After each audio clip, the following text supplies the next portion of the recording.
Hello everyone and welcome to Blue Tengu's live game development show where we show everything that goes into making a game from concept to completion. If you've ever wanted to make a game, we hope this will help lower the barrier to entry, maybe give you the nudge you needed to try it yourself. Even if you don't want to make a game, we hope you'll find some entertainment value in what we're doing here. All of the information about where you can find us is in the Twitch info down below, or in our YouTube profile for those of you who are catching us later. But just in case, we're at www.bluetengu.com, btengu on Twitter, Facebook.com Blue Tengu Studio, that's all one word. YouTube.com Blue Tengu Studio, all one word again, for those of you watching us on Twitch now. And Twitch TV Blue Tengu for those of you who are catching us on YouTube and may want to stop by for the live show. If you missed any episodes in the past, you can catch them over at YouTube, but you shouldn't have any trouble following along, even if you haven't seen them, especially today, for reasons I'll explain later. For those of you who haven't seen the show on Twitch or YouTube before, my name's Eric, and I'm a game designer living in Japan who's trying to show you everything that goes into making a game for 2 hours a week, including all of the ums and ahs and awkward debugging moments that come up. The reason I'm showing it all as opposed to making the game first and scripting out a tutorial later, like a rehearsed tutorial later, is because I do want to help lower that barrier that you feel to making a game, and I hope inspire you to go out and try it yourself. Thank you to everyone who dropped by last week, and to all of those of you who watched the last video on YouTube.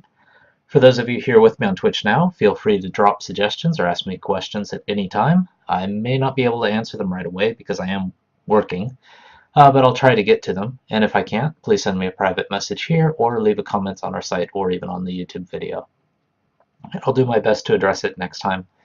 If any of you out there are making something and don't mind showing it off, send me a link to your stuff. I'd love to see it. Anyway, at this time every week for 2 hours, I come here on Twitch TV to work on the game Project Spaghetti, which is a top-down 2D cowboy shooter where the bullets fired bounce around the screen with a pinball mechanic.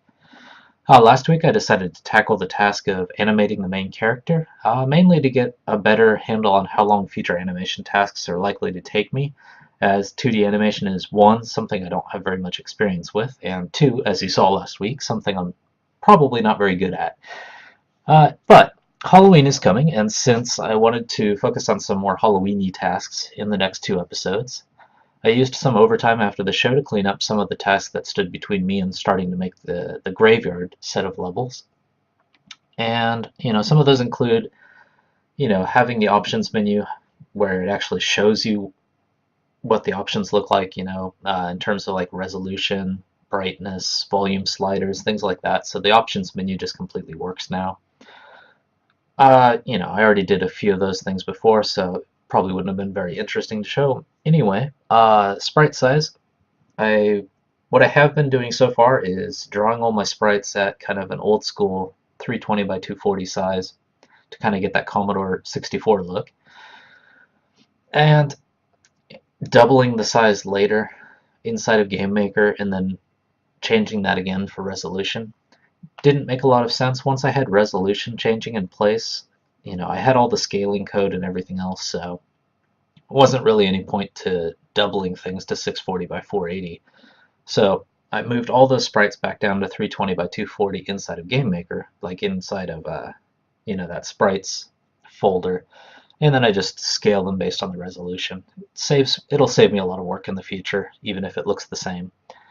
And debugging-wise, I prevented the enemies at the top of the screen from shooting themselves. I finally figured out what was causing that when I looked at it one day, because the player can only go up so high. But the enemy could go a little higher because of the way I set up the paths and stuff, so I dropped that down a little bit, and now the enemies aren't shooting themselves, which is good, because the enemy should be shooting at the player. Also finished up like the player animation, so dodge, die, getting hit, shooting, things like that. And animation system actually implemented the animation in the game and checked it out. And let's see, particle cleanup, made sure that I was deleting all of those particle systems when I wasn't using them to make sure I wasn't like leaving garbage in memory. And let's see, menus, all of the menus now use text instead of just graphics. Like before, I was going into Photoshop and actually drawing out the text, saving that as like a bitmap, and then using that in the game, which was fine, but it'd be easier, especially if I ever did, like, for example, localize the game in other languages. It'd be better if I just had text, because that would be easy to fix, as opposed to graphics, which would be much harder. In terms of the results, yeah, Text looks alright. GameMaker doesn't scale things the same way as Photoshop, so I have to think about that a little bit. Also, I had the pause background before, like if you change the resolution while it was paused, the back wouldn't stretch, so I fixed that. And in terms of gameplay, I added a bullet dodge, which means dodging bullets now just doesn't dodge them, it actually powers them up, because it makes it more of a gameplay mechanic, so players might go out of their way to get in the way of a bullet to dodge it, but of course there's risk involved in that, so it's one of those risk-reward systems I wanted to put in there.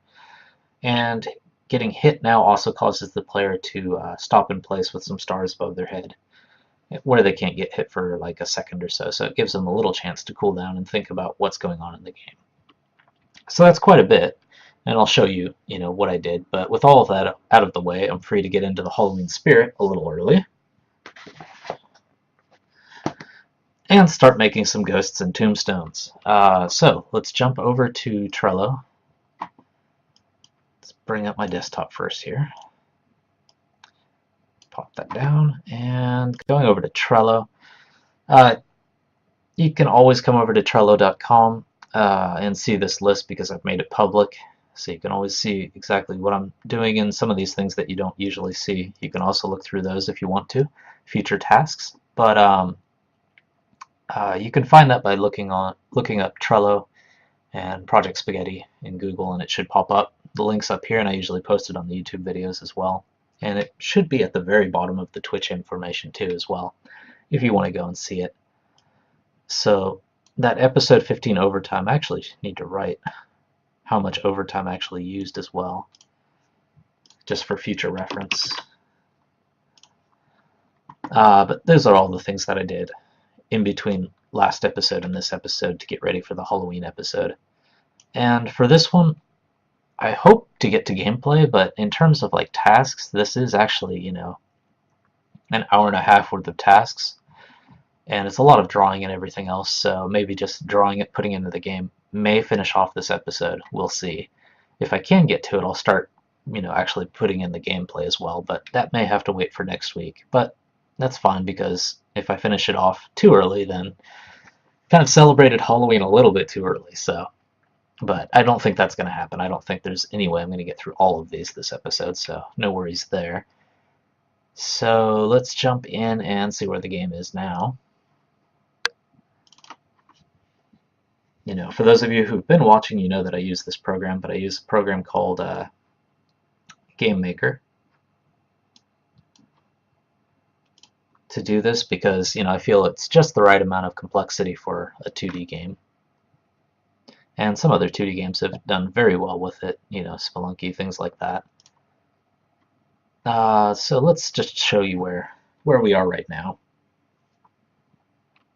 especially with like the new gameplay stuff. But first, the options menu actually made it fancy. You actually see what the brightness level is at, and the brightness level is actually implemented as well.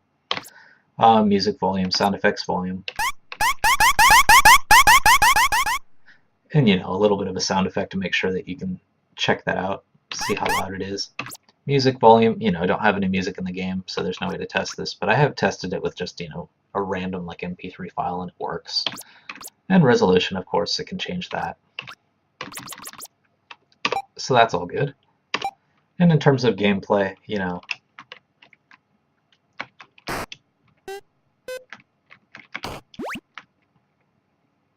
let's see if I can get my guy to start dodging here. Yeah, as you can see there, the enemy as well.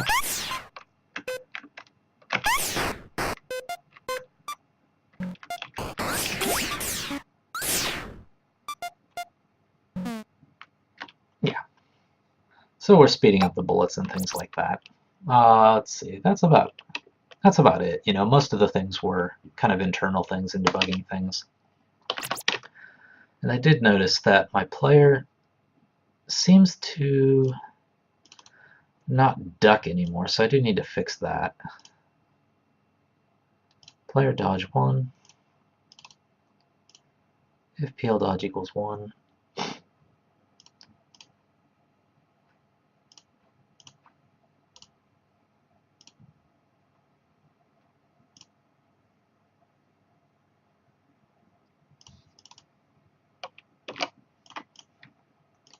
because that's going to bug me if it doesn't dodge properly.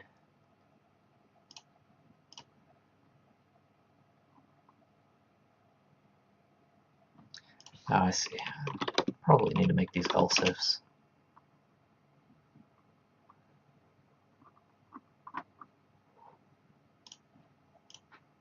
Let's see if that helps.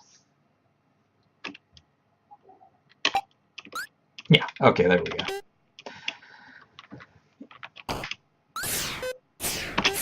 So as you can see, you can use the dodging to quickly get a bullet up to high speed, which means you have the potential for getting a lot of extra points going. And it can make the game a lot more chaotic too. So that's that. It's nice to see the game before I start going into a bunch of drawing tasks. It's kind of coming together now. The one thing that, when I did have someone try it out, the one thing that I still do need to do, even if it's just rough, is to make enemy animations, because right now, the one piece of information that I'm really not conveying to the player at all is when the enemy is about to shoot. Like there, you know, the bullet just comes out of the enemy, so I do need to, at some point in the near future, add enemy animation. It shouldn't be too hard because it's just a copy of the player animation.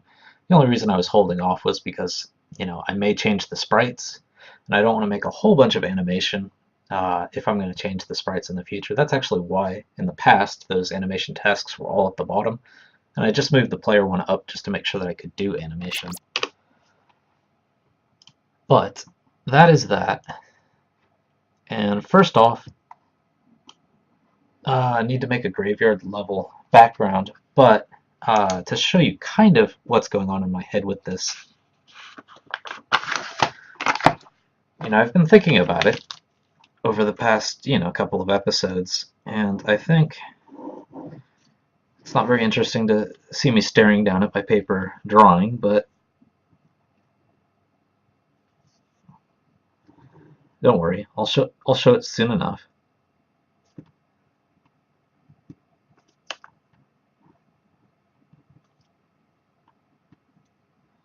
And you can understand why I'm not an artist once I do this.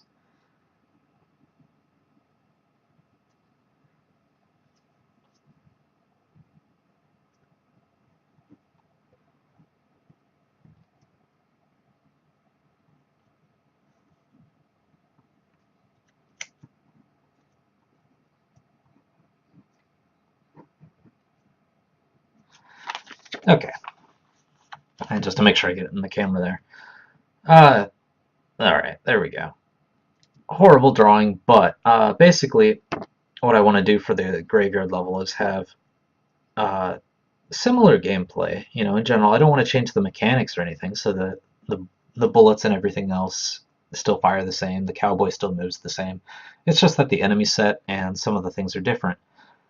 For example, you know, one of the things I want to do with the game is to make sure that all of the different levels have a different strategy to them, different risk-reward systems going on. And what I'm going to do with this is there's a bell in the middle. Shoot the bell, it rings. What does that do? Okay, well, we've got ghost enemies wandering around the screen, as you can see by my task list there. And what those ghosts are is, unless you ring that bell, you can't shoot them. Your bullets are just going to fly right through them. But on the plus side, all they do is kind of wander around like the bad cowboys do now, and they don't shoot, so it's actually pretty safe to be around the ghosts. But once you ring that bell, two things happen if I do things right. One is that the ghosts materialize, which means that you can shoot them. However, the ghosts will then start charging at you. So there's kind of a risk involved there. If you just start shooting and your bullets are going around and you happen to be near a ghost that was invisible, when your bullet hits that bell, then boom, it's going to be on you. Probably not a good strategy. The other thing that's going to happen is, you know, at the top where there's that background, I'm probably going to have like scary trees or whatever, because it is a graveyard, but in those scary trees are bats, and when you ring the bell, the bats come down, and they probably take a zigzag pattern. Like they'll probably come down at an angle, and then at a certain point choose whether to go a different angle or to continue along that angle. So it kind of creates a lightning effect with these the bats coming down. And if I can do that, then it should be a pretty interesting level. But before I can do any of that, I have to draw it out. So that's where I'll start with that background with the scary trees and everything else. And I do all of that in Photoshop because it's pretty easy for me to get kind of a 2D sprite look in Photoshop using the tools that they have. But you can use Krita, Graphic Scale, any of these other things too that are free, GIMP.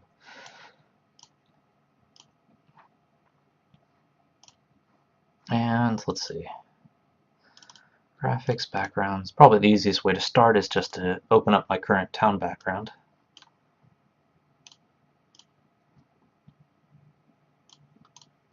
Which is basically just that. Good that I opened it up because now I remember how I divided this stuff up too. It's not just one picture, it's actually layers, so I can fix things more easily later. Okay, so graveyard background.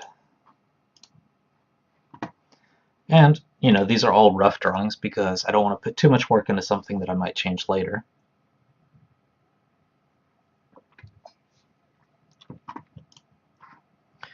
So one of the things that's definitely going to be different is there's no longer going to be buildings in the background, it's going to be like scary trees or the equivalent. And I do need to bring one thing into here, which is my Commodore 64 color palette. And let's see, range, sure. Just so that I have a good reference on the colors that I can use. First thing I want to get rid of is the sky. And let's just replace it with, let's see, what would be a good graveyard color sky?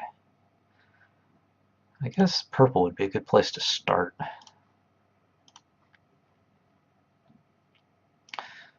And actually I should probably cut this down to as little as possible to make it easier to edit later. And let's just fill. Yeah, that should be okay. And let's see, scary trees. Could make them brown.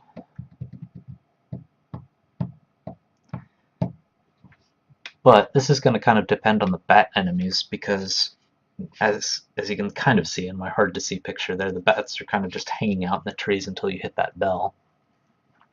So I probably want to actually make the bats the same color as the trees. That way, you only see their eyes or something when they're in there. And I would imagine that with a bat, black is a safe color to use. Let me just check what it looks like in the game now. Okay, I'll turn the enemy shooting off with the debug switch here. So if I have the graveyard ground a certain color that the bats stand out, it does look like I am using blacks for outlines and things like that, so black is a safe color to use. So I think it'll be more foreboding if I use black too. So let's jump up my pixel brush here a little bit. So if I draw one pixel at a time, it's going to take forever. And this is just a rough picture. Let's see.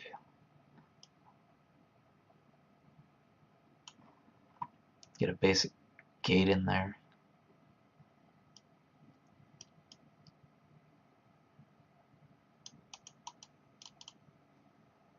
Just get the stalks of these trees up.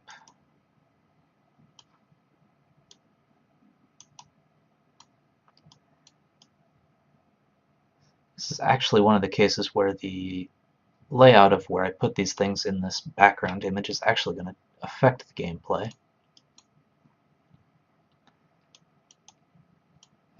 actually, because of that, it would actually be a good idea to make that a separate layer.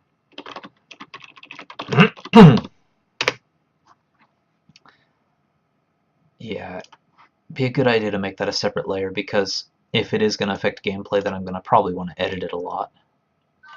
And I don't need the gates. All I need are the trees. Get rid of these things.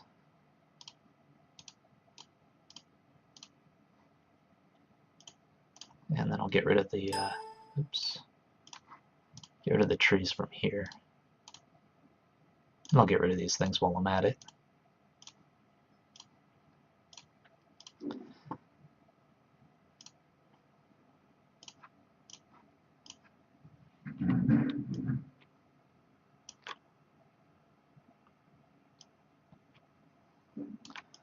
I don't think I have to worry about all the extra work I need to do to recreate that awesome gate that I have going, so. Actually, let's just go ahead and get rid of that. And use a different color for it, maybe? No, everything's fine black-wise. Let's just tone it down a little bit to 8.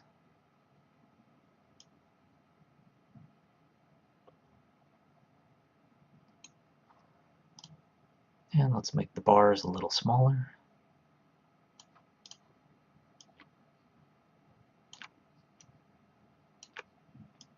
Oops.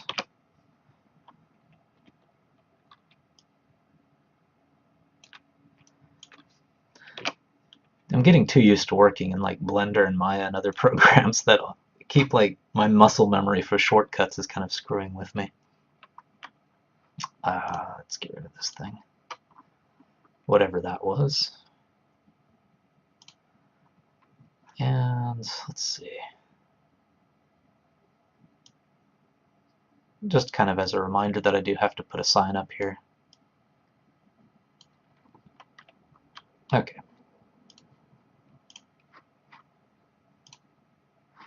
And let's make some more trees. Let's fill these ones out a little bit too.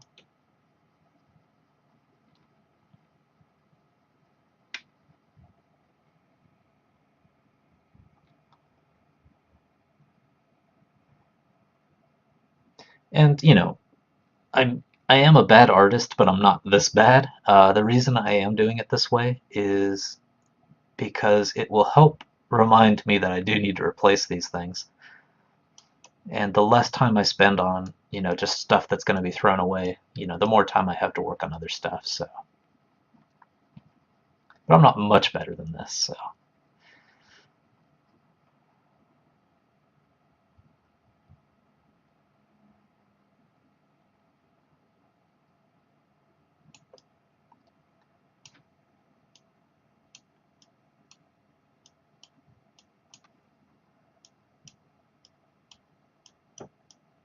Let's at least give those trees some eyes or something. Let's see what would be a good way to go about that. Let's just go with gray.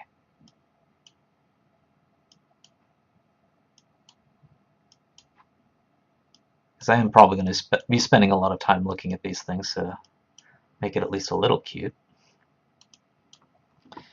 Okay, that's that. That's enough for what I need. Dirt, I think I'll keep it. Background, I need to change it to a less friendly color than bright yellow. So what would be a good graveyard dirt background? Let's see if this brown works.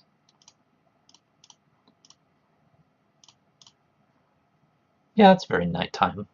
And then dirt.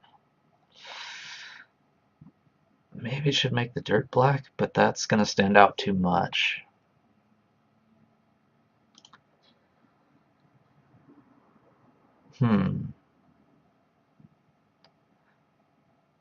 Well, it's fine. I just kind of, you know, the one thing about a limited palette is if I did have all the colors in the world to work with, I'd probably just pick a darker color than the ground I have now and make that the dirt, but don't have that option, so may run with this. And for those, you know, if you didn't catch old episodes, the reason I do have like these speckles in the dirt is so that, you know, it does kind of stand out a little bit. Let's see what happens if I change them to black, actually. I'll keep a copy of that.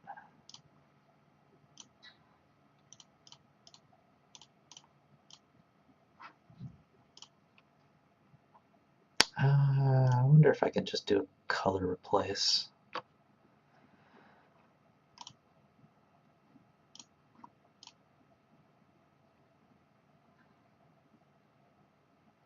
Replace color.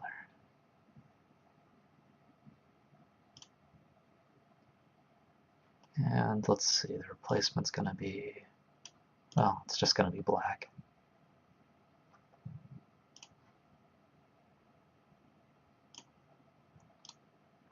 More specifically, the Commodore 64 black. Something about that doesn't look right. Let's try that again. Yeah, it's definitely not black.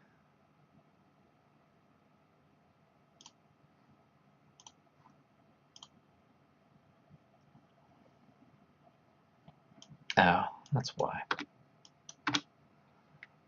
That's the result. Saturation.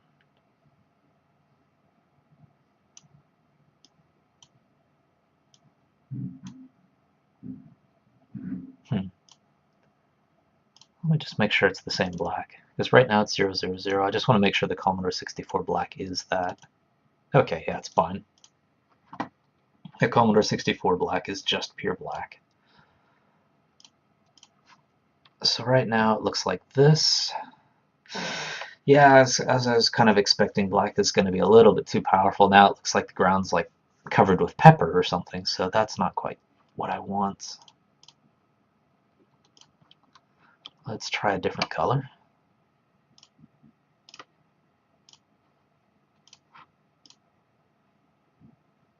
May end up just going with what I had before. What else is there as an option? There is gray. I could probably try to use blue. It's going to look a little weird.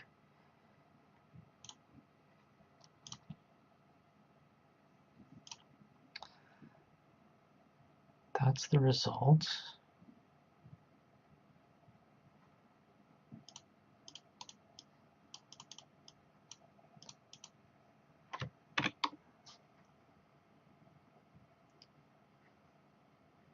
It's interesting that it's blending the colors. It's not exactly what I want it to do. Or is it? Yeah, that's fine. It's just this result that I want to change to that. But it keeps blending this stuff.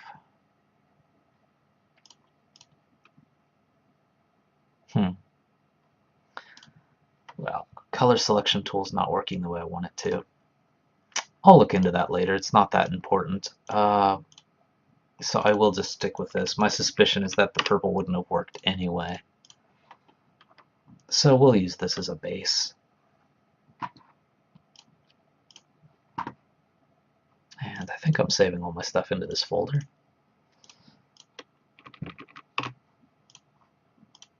Okay, we'll use that as a base. So that's that. Next is getting a ghost sprite. Need to have some enemies in this level. Yep. And probably the easiest way to go about that, again, is to use something that I already have, like the player or the enemy. Let's go with this.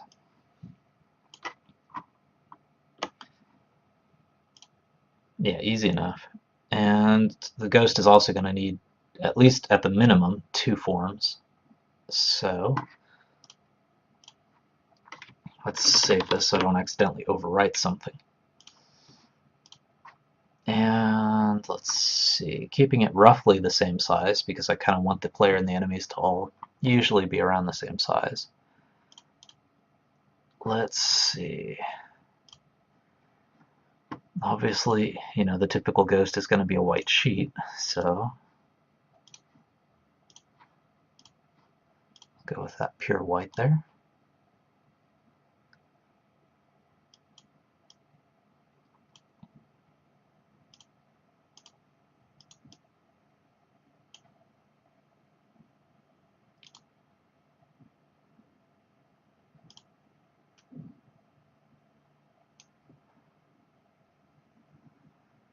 And that wouldn't make a very interesting enemy, so do need to do some stuff with it. Obviously, the first thing is to give it an outline.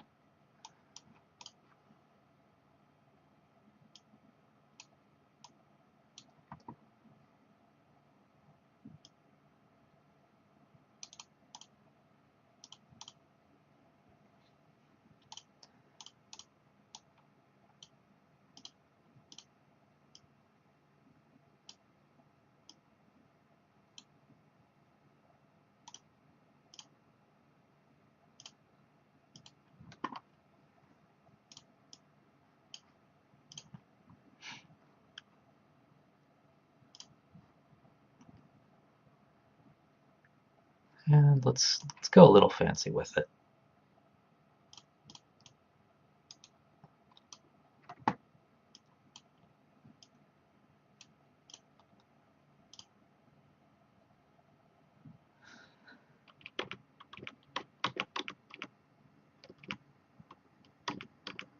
That actually looks worse doing that, so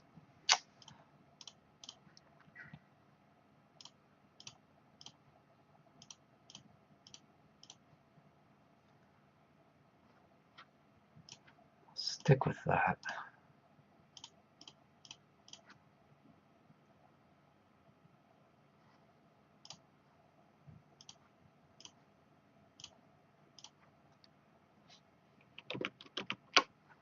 Okay, well that's a good start. I'll use that as my base here. And copy that to another layer.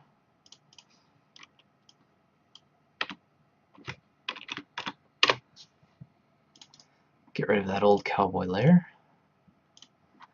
And, this is going to be the version that materializes.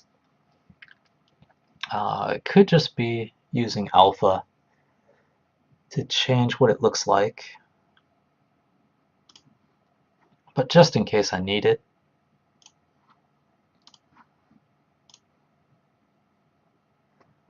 in case I do need a color to make it stand out, I will try that. Yeah, yellow's not very threatening. Blue's not bad.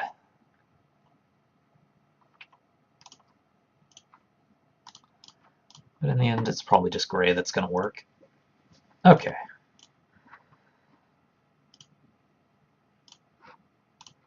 So let's save those ghosts out.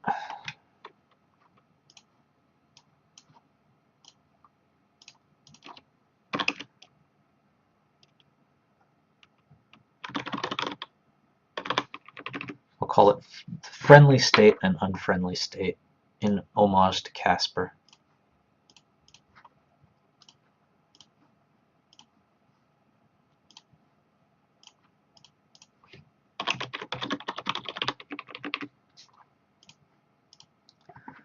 Okay, that's my ghosts.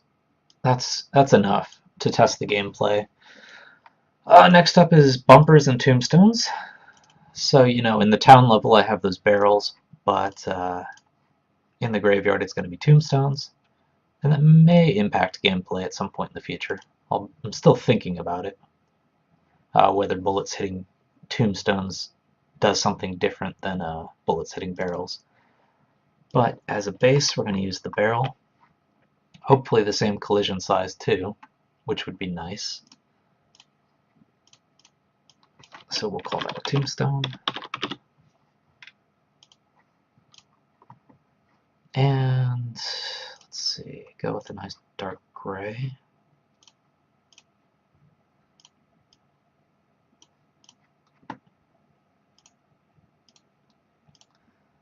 Try to use as much of the original barrel size as possible so that I don't change the gameplay too much.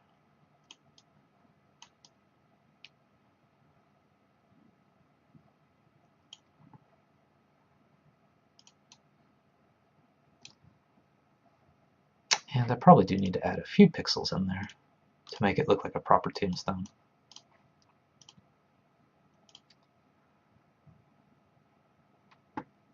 So that's pretty close to the barrel. So I could get away with using the same collision.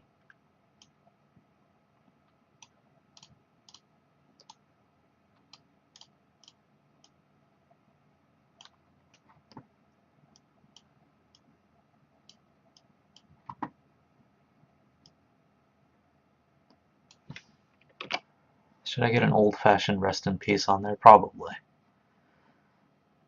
So that's not something that would really need to be localized, it would just be on there. Probably have to use the world's smallest font to have it show up though.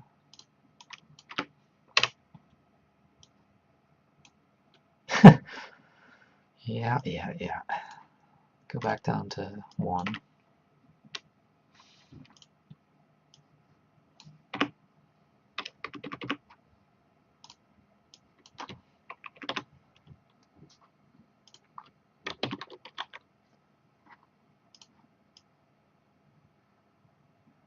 Yeah, at this size, it's probably not even worth using the Commodore font.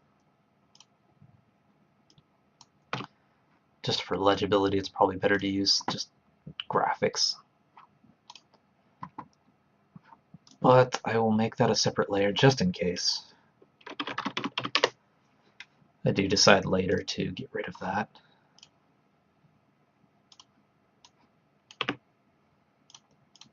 Okay, good to go. Not sure what this thing is, like a bug or something. Okay, there it is. Alright, let's get an RIP on here.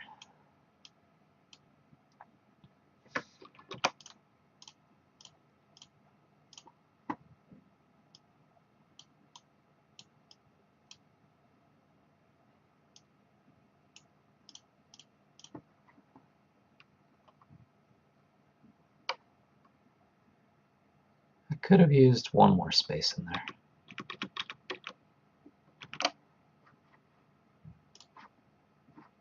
That's one good thing about using another layer. I can't actually do something like this.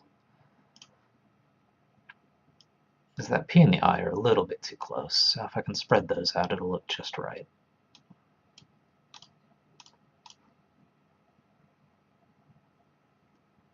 Yeah, okay.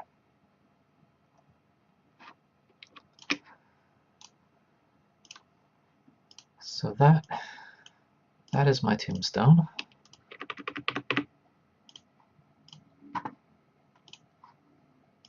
Okay, as expected, that didn't take very long. And now for the bat. The bat's gonna be tricky, because it's not a standard enemy, but I should use an enemy as a base.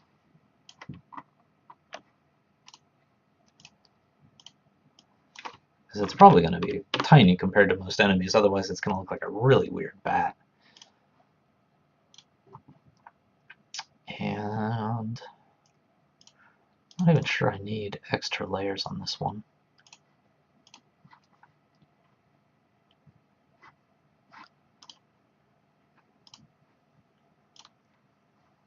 Just so I can draw on top, and since I did decide to make that bat color black,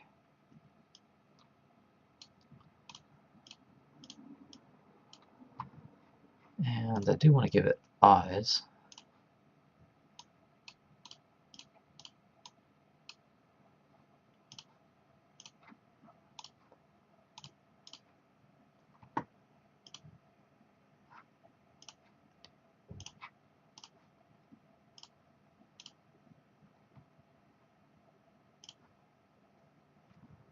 It's not bad. Getting there. That's a little too much. I could probably shave off these pixels too.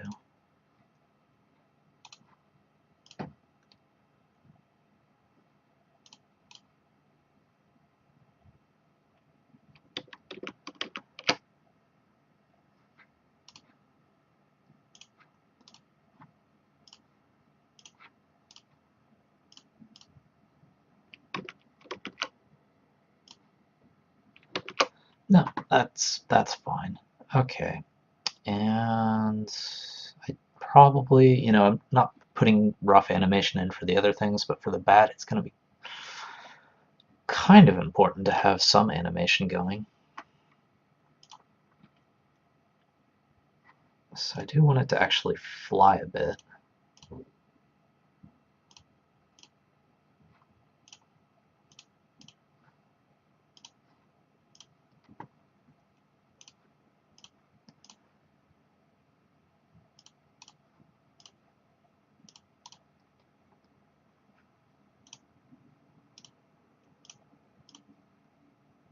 And then the reverse of that,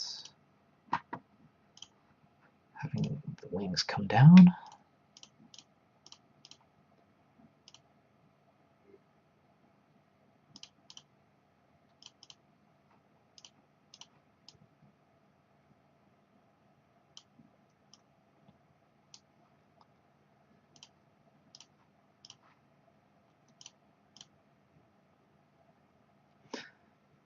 Seems to be that.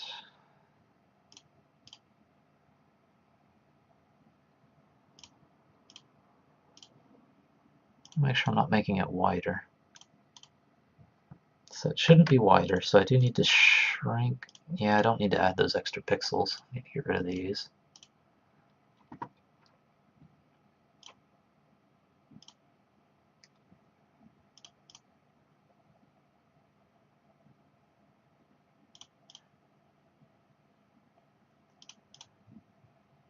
Should be alright. We'll see what it looks like. But I will save all those default states out. And get rid of the ghost because I don't need it anymore. Whoops. Get rid of the ghost, not add more.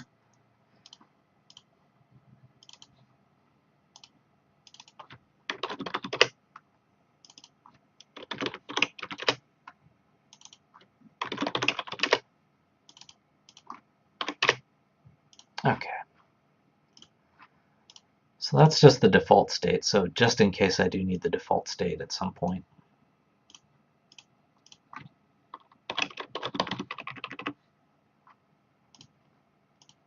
Go with that. And go with the fly state. So when it's flapping its wings, it's going to keep alternating between fly 01 and fly 02.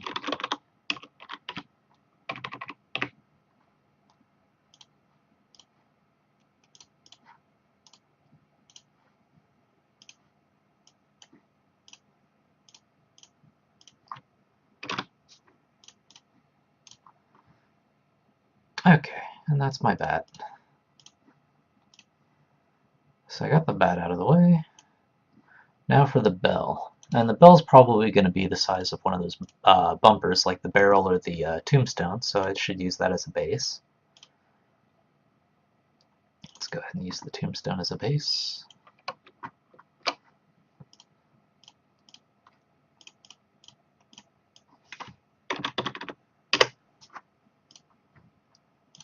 Okay, and I definitely don't need text on this thing. And the bell should again be roughly the same kind of collision, it just needs a different color. Since it is nighttime, probably going with an orange color is better. That's actually not too bad. But it would be impossible to tell it's a bell unless there was like something at the bottom, so I'll move that up.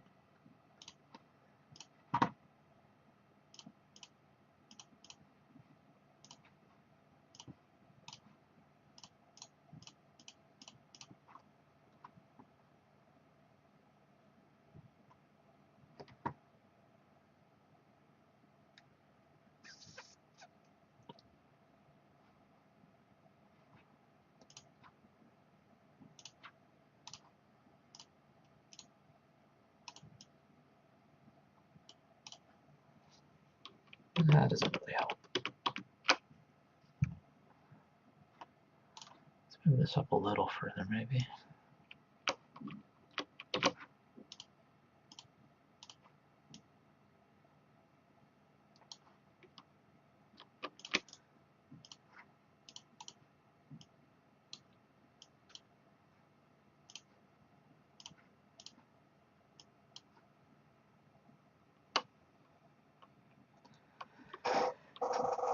be better the way it was before, actually. So I'll keep it like that.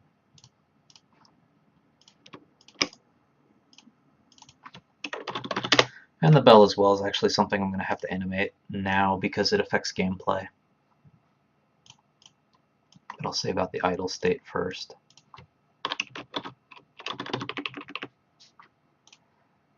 Because the bell, you don't want to have it where the player can just keep hitting the bell, because it'll probably make the gameplay really weird. I mean, you might have bats just constantly streaming out of the trees, make the game a little too hard, especially if bullets are, again, kind of bouncing around the screen and stuff. So you probably want to have a situation where when the bell gets hit, it rings for a certain number of time. During that, an action is happening, and then it stops and it's able to get hit again.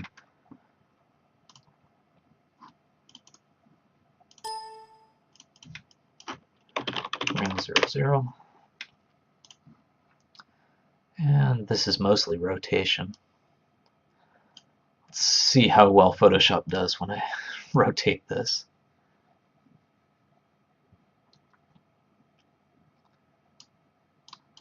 $45.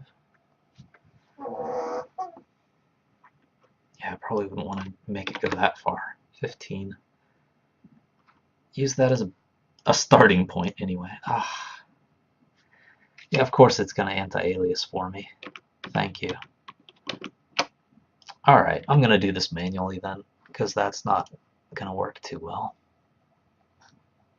Although I should use that anti-aliased version as just a base. So let's see, what should I do? Duplicate this first.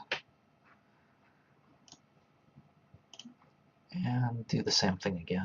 15. Oops, minus 15.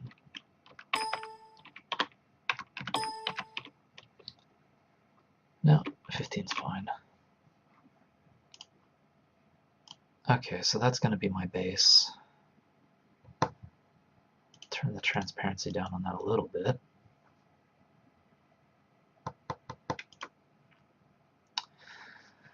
And actually, before I do this, I am going to take a quick break so I can drink some water, but I will be right back, and once I finish the bell, I should be able to put some of this stuff in the game. Thank you for waiting while I took that quick break. For those of you on YouTube, it'll have just been a quick fade and all of that. Let me just make sure the volume's up. Yep, it's hearing my voice, so I'm good to go. Okay, so I'm back at the bell. Having Photoshop doing, its thing, which is to try and make it look smooth by anti-aliasing it, but makes it look weird because it's pixel art. So what I'm going to do, just to make sure there isn't something in Photoshop that makes this easier, I'm going to look up pre-transform and nearest neighbor.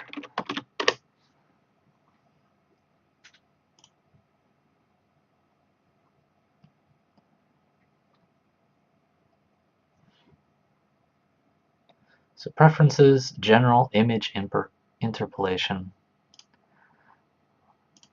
Let's see if I can find that.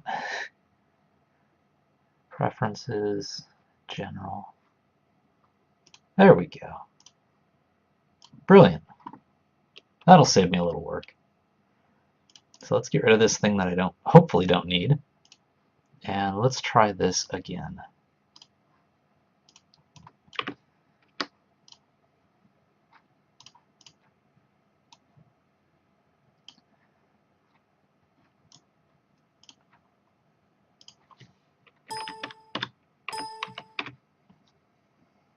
That's the ticket. Okay, good.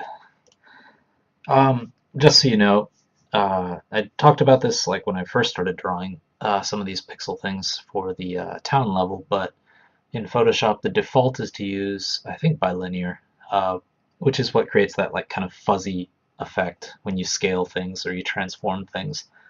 Nearest neighbor, it doesn't change the colors, it just picks one of the colors based on which one it thinks should be the right one. So for pixel art, that's the only one you want to be using. And obviously, tilting the bell is not perfect because nearest neighbor does have problems.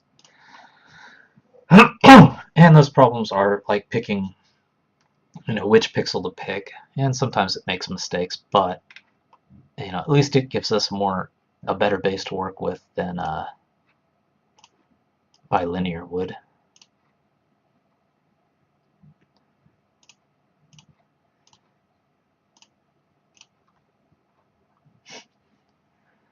So 1, 2, 2, 1, 2, 1, 2.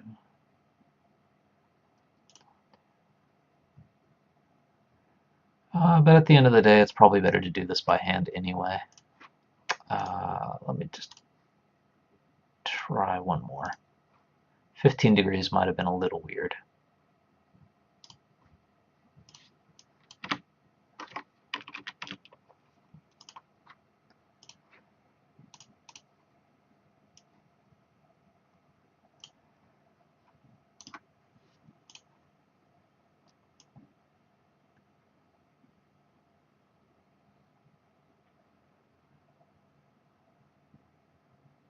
Yeah, 35 maybe.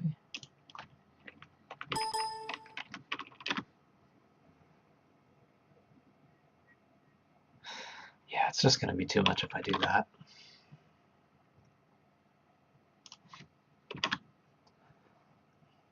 Yeah, okay, let's go with 15 as a base. But, let's see. It is pretty off of what I would want. 1, 2. Good way to think about this would probably be, let me duplicate this and put it in the background. And get rid of this thing for now.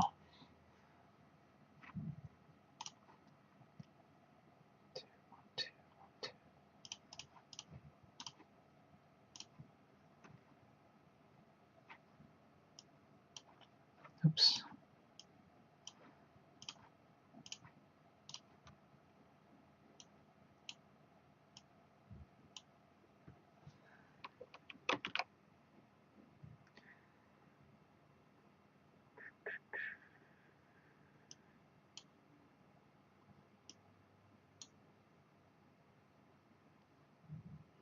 I think Photoshop did a better job of this than I am.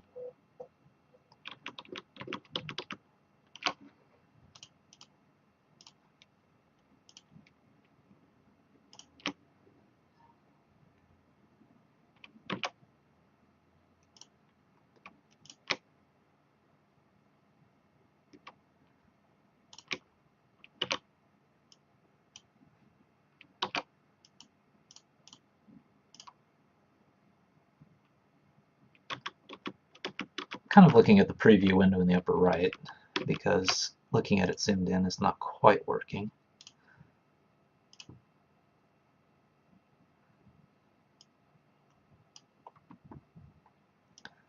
Basic shape it should be as that, right? Maybe I'll just try my freehand skills, because this isn't quite what I would want.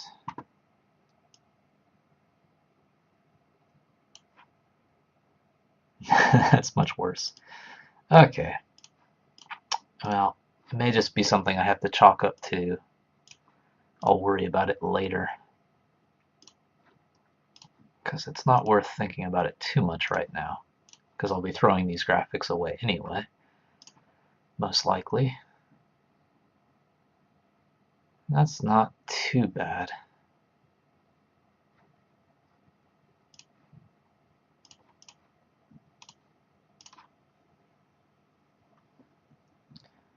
It does need a little bit more of something down there.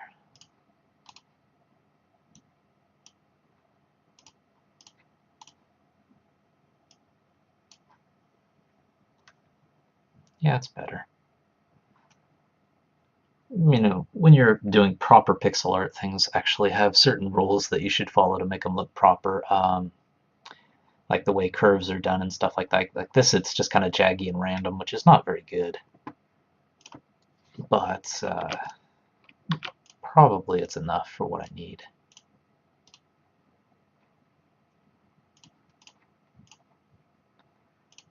Just get rid of some of the spots where it looks too dark.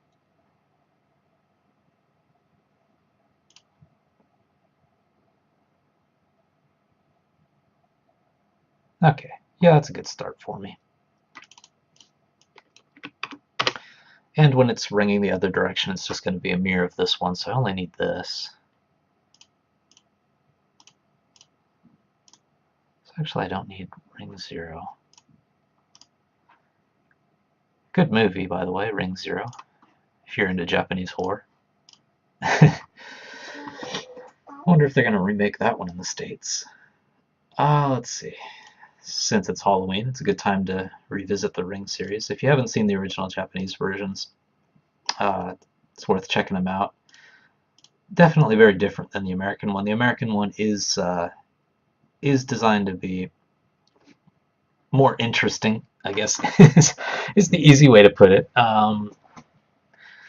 It's sorry to jump off, but it is Halloween, so I have to talk about this because I'm a ring nutter. But like the American version was designed to be more interesting, so that scene by scene there's more to follow and more interesting. Like the original Japanese ring is extremely slow. You know, they have an interesting start, and then you have this long like mystery drama, and then you think the movie's over, and well, you know what happens if you've seen Ring. But it works better actually because you have, you know, so much downtime that when something does happen in the end, it really jumps out, whereas in like the American Ring, things are always jumping out, so the end kind of loses its impact. But that's just personal opinion. In terms of watchability, yeah, the American one is probably more watchable for most people. So I'm sure everyone has their preferences. There's also a Korean version as well, which is pretty close to the Japanese version. Alright, let's get back on track here.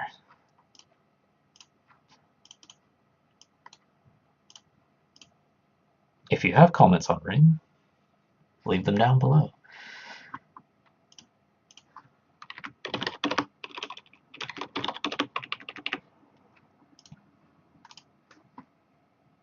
Okay, so that's my bell. And I did get the idle motion, so there we go. Now before I can get into this stuff, I actually have to put it into GameMaker, so let's jump over to that. Start adding these sprites.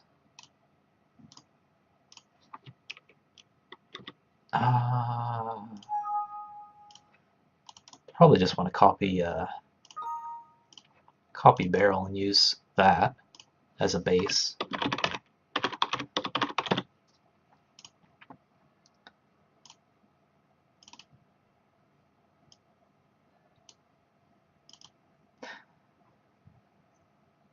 And what was I using for collision?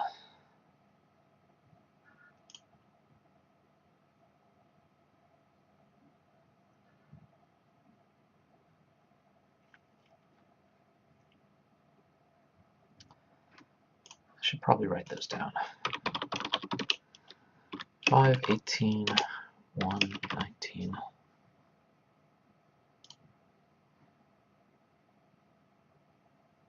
Okay, well, let's just make sure we use the same collision. 5, 18, 1, 19. Oh, well, it's the same anyway, so that's fine.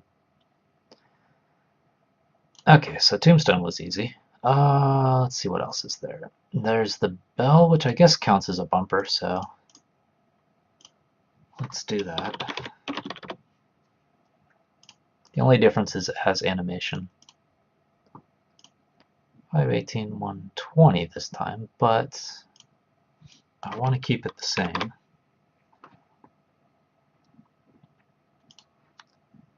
And there's also animation involved.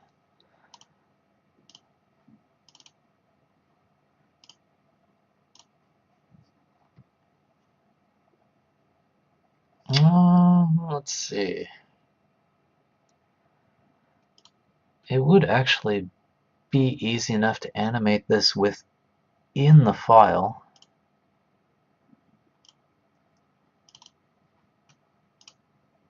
So I will do that. I just have to flip this one.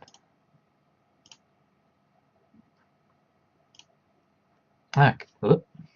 That flips both of them. Just this one, please. Only that one. Okay.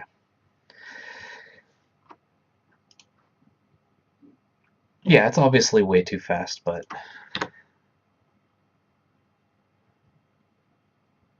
it's kind of hypnotic. But it does look like a ringing bell. You know, I probably should have had that thing come out a little bit more. But it's probably good enough. You know, probably should have that little ball thing going further than the bell, because it probably, when the bell rings, this part moves like this, but the bell moves, you know, all the way because it keeps striking the sides. But don't have to worry about that too much. It does kind of bug me though. So maybe I will go on and fix that.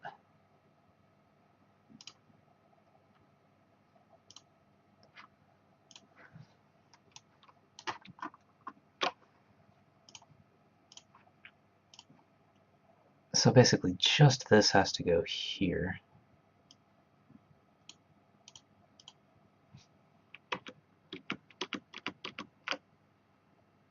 Try that again.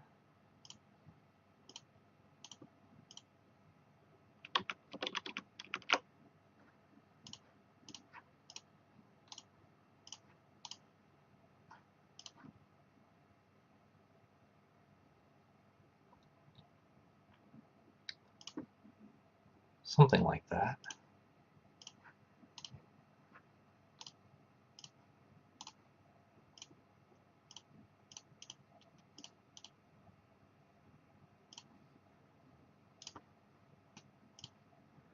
Kind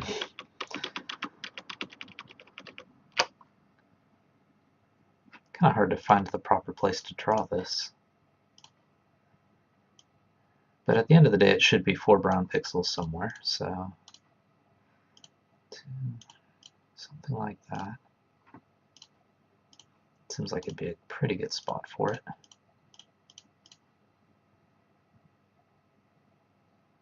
Yeah, okay, there we go.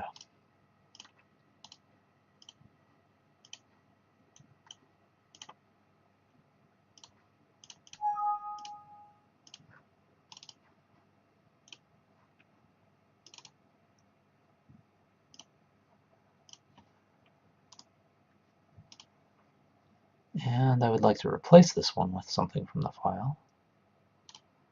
Well, let me do that. Nope.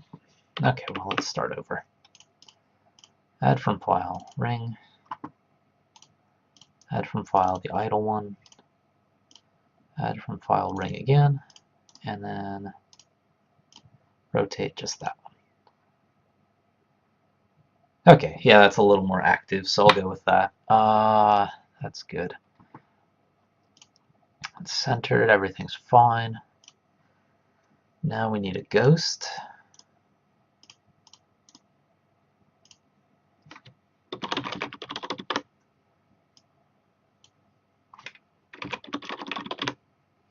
Ghost friendly. Because these will probably all be animated as well.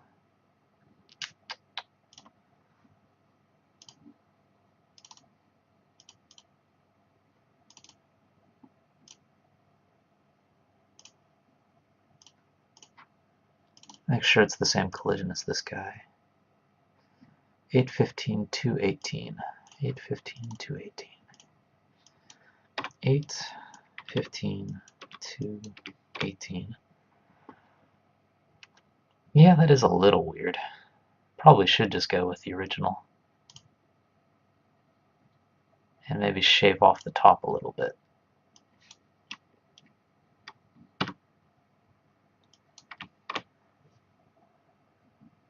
Okay. Yeah, the left and right are fine as they are. Center it. And use that as my base for my unfriendly ghost, my non-Casper.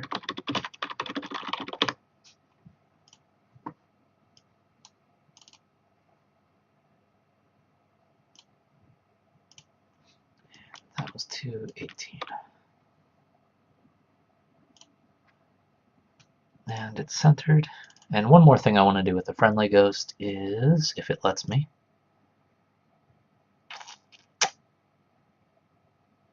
is change the alpha on it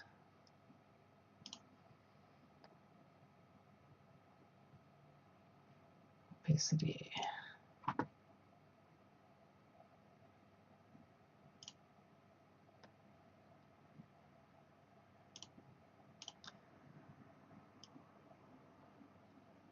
What would be a good one? I want to use kind of 128 because it's just a nice number, but half opacity is probably not enough, so 28 plus 64. Ooh. 192. Let's go with that. Just so it's a little transparent, you know, make it feel ghosty. But when it's unfriendly, it should feel solid because that's when you can hit it. And yes, I do need my background. So create background, BG graveyard.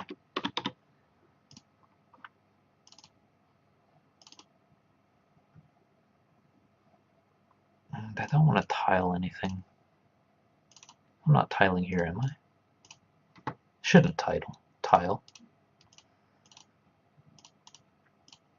Because otherwise, you know, if there was ever a situation where it would tile, it would look really weird. So I want to make sure that's off for all these things. Okay, so now I have my graveyard background. I think I have everything loaded. Tombstone bell. Oh, bat. Okay, I do need my bat. Bats. And let's go with idle first. Add from file. Up. Idle again. And down. Yeah, that's actually not too bad, looking at that preview there. Yeah, that works. Okay, so that's that. Now it's just figuring out the collision. And the default it gives me is actually pretty good. I probably do want to shave it off a little bit for the player. 5, oops, 7, 7, 10, and 15. Just so that, you know, if you make the collision go all the way out to the edges, then the player can have moments where it's like, that thing didn't hit me, but ends up getting hit anyway. And center that. Okay, so now I've got everything I need. So the first thing I should do is set up the room. And I already do have an RM graveyard, but what it is it's just a different arrangement at the town level. So just so I can keep this,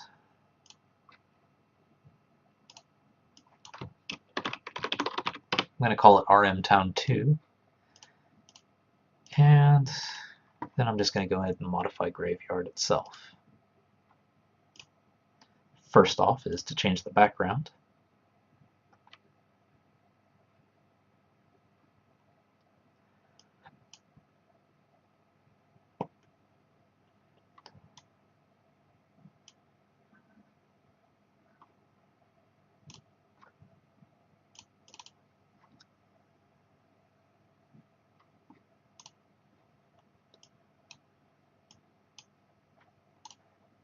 So I do. Oh, okay, I was offsetting them here.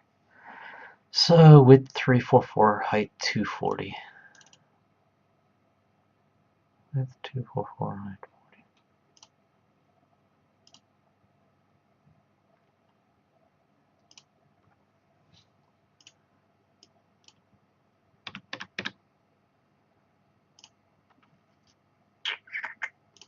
40. Oops, almost had it.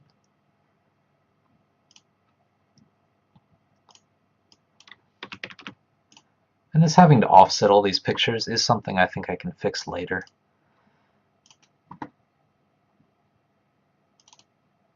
There we go. And I still have all the enemy nodes and everything else. So that gives me that.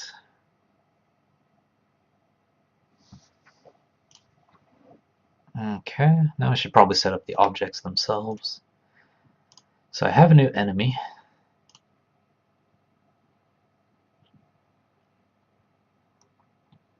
Which one should I duplicate? Guess Bad Cowboy.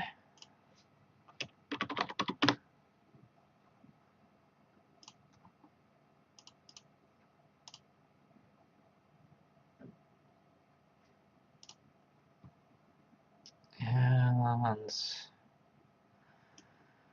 we'll make it act like the Bad Cowboy for now. It doesn't have a dodge, which is different, but that's some behavior I'm going to have to override.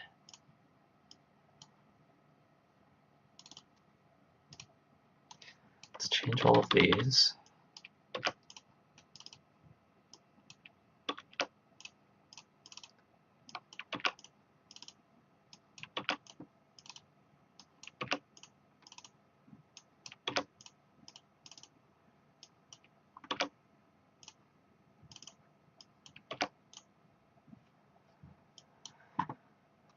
And it's fine for creation.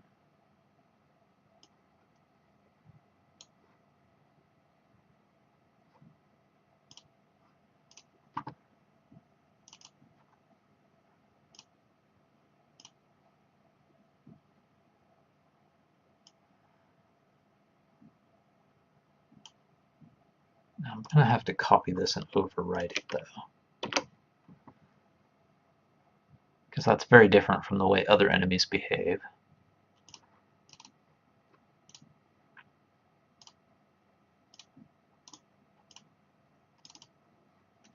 So if EM, there is no dodge.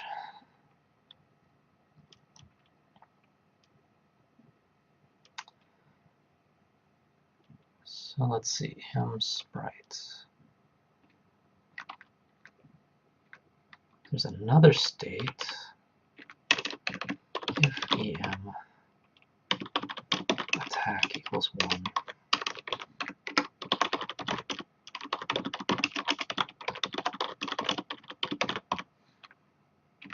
Let's call it angry.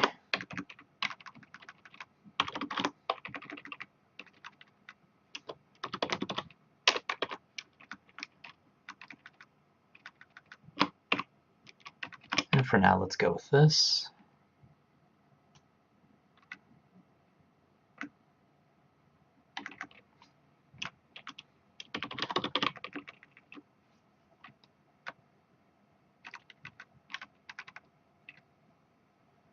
They don't have any animation, so that stuff shouldn't matter. Just have to change that. So EM sprite angry, that's something I have to add in here.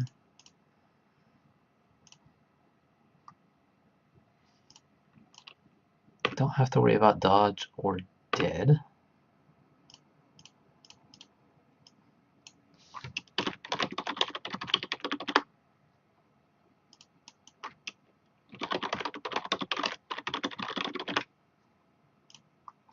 Okay, that should cover that. If dodging stop movement.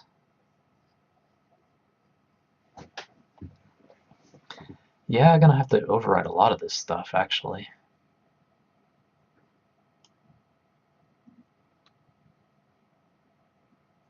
Almost like just creating a completely new enemy. So guess we'll overwrite this stuff. Maybe we'll just go one at a time. Enemy destroy is fine. Probably these alarms are no good. New node's fine. Dodge is not fine. Well, I just won't be using those alarms, so that's fine. Let's start with step. So at the end of the day, I'm not really using the enemy parent for much, which is fine.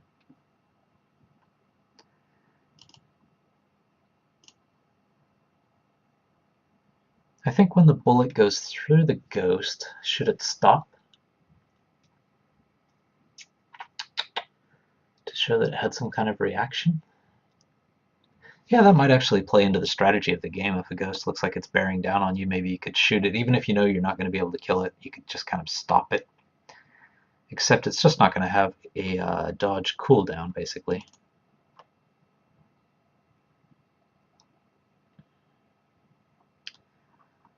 In terms of this stuff, the pathing is going to be the same, so that's fine. There's not really going to be any dodge cooldown.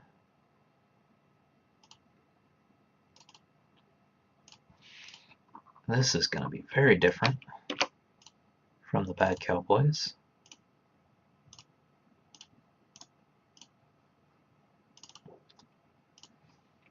So if the bullet is close, that's the same. And I don't need a dodge cooldown because the ghost is always going to be able to dodge the bullets. When it's in its friendly state. So actually, it's always going to be able to dodge if it's in its friendly state. So if EM angry is equal to 0, if it's not angry, it's able to dodge. So that's going to be different. Yep. Play sound effects. Well, we'll just stick with what we have now for just the ducking sound effect, just so that I know later that I have to replace that with something. EM dodge cooldown to 0. Don't even really need to use that, but I'll keep setting it. Don't need alarm 3.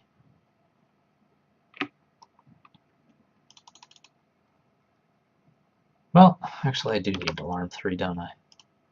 Because if I am stopping its movement while it's dodging, even if it's not having an effect, I guess it still does matter. It's just that it can always dodge.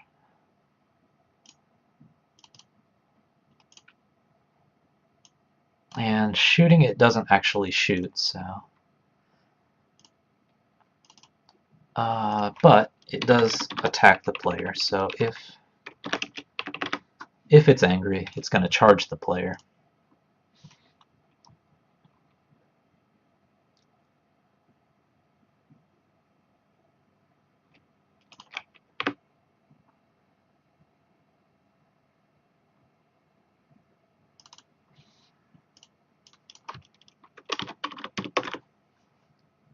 Well, let's just call this the angry function, just so I get used to using that terminology. And I'll just leave that blank for now. And don't need any of this debugging code, because that was for cowboys which could shoot, and the ghost can't shoot, so... In a way, the bullet is close. Yeah, well, that's fine. Since I'm doing this test twice, it's probably better to bring it outside. You know, save a test at least.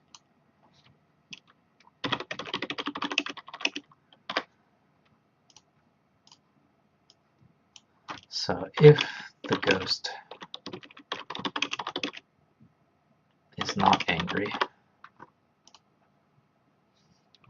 then do this stuff.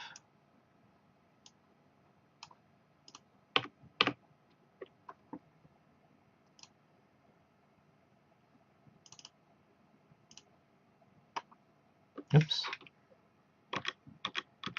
Oh, it doesn't let me undo. Alright, well, that's fine.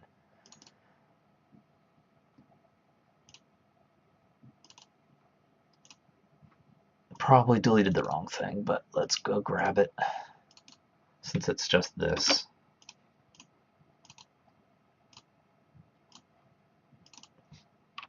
Okay, bring that back. So if the bullet is close, try to dodge. That's still the same.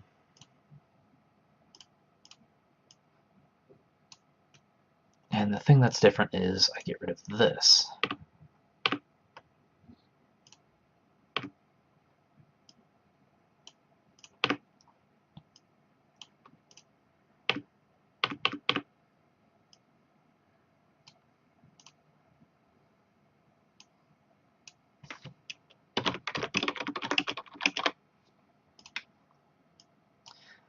Make sure I have everything in the right place here. Okay, so if the ghost is not angry, then go in here, which means check if he has to dodge and stop moving.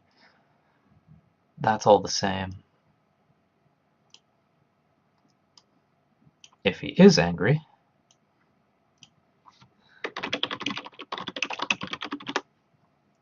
then do the stuff in here.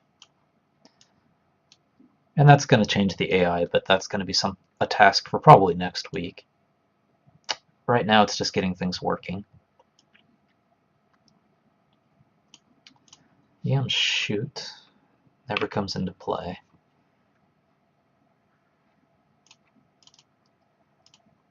So I don't need alarm 1.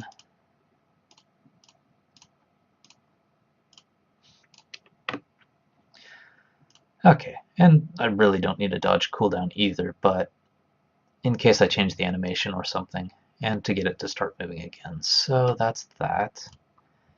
What else do I need to override here? Probably all the reactions when it runs into stuff. When it runs into an enemy, yeah, it probably should go in another direction, so that's the same. Same with well, I should say a barrel. I'm going to have to set the barrel parent to something, so let's figure that out at some point. Need to make a parent class for that. But for now, I'm going to make it easy.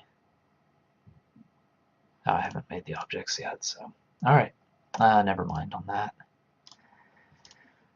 How it reacts to bullets is going to be very different from the cowboys, so that needs to be completely different.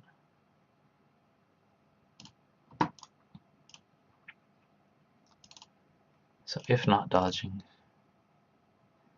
yeah, so the dodge doesn't make any difference whatsoever in terms of whether it gets hit or not. The only time you can hit the ghost is when it's angry, so if the ghost is angry, then you can start killing it and everything else. Still drops a bullet, still adds to your score, still makes the enemy dead, still destroys it, so that's fine. And that actually might be enough for the enemy for now, for the ghost. Let's see, next up I should probably do the tombstones, but not inside of actors, inside of bumpers. Create object tombstone.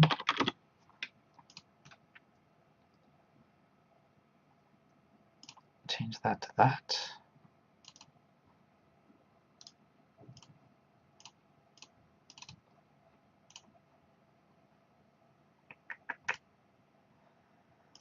And just destroy the object when the room ends. That's all it has to do, because everything else is handled with collision on other objects.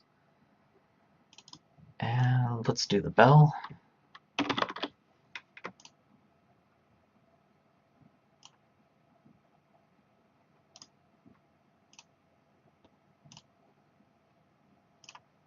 And again, destroy that when the room ends. But the bell also has something when it gets hit by the bullet, it needs to start moving. So the bell is going to be different from other bumpers. So when it gets hit by the bullet,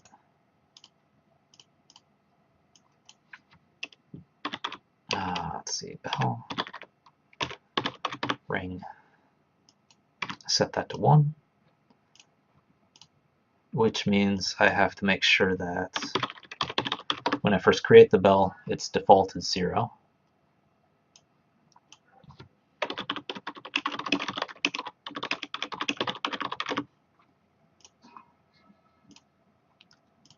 And I'm going to need an alarm for that.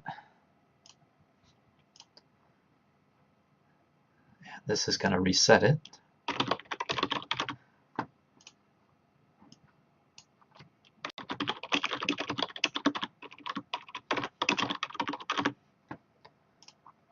And I need to trigger that alarm at some point, so room speed, which is the number of frames per second, times, let's say, actually that's going to be a global variable, so global ring duration. because that's going to affect gameplay, so that's something I want to be able to change pretty easily.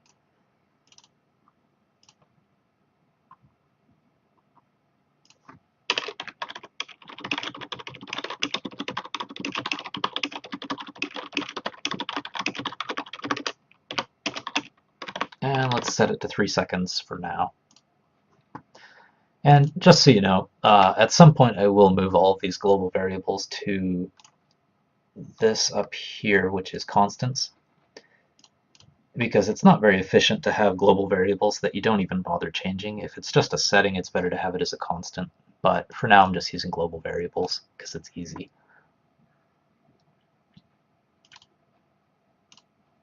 Okay, so after 3 seconds, it'll reset the bell ring to 0. If it gets hit by a bullet, it sets the bell ring to 1. But I do need to add a condition to that.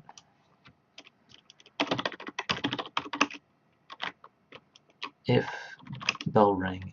the bell is not ringing, then do this. Because otherwise the bullet, every time a bullet just keeps bouncing off the bell, it's just going to keep ringing forever, resetting the alarm and causing all sorts of craziness. So I want the bell to be able to calm down, because it does affect gameplay.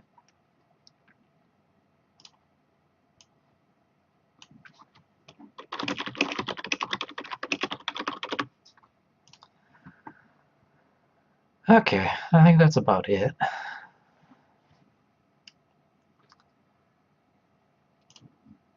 And while I'm in here, let's create the parent object, bumper.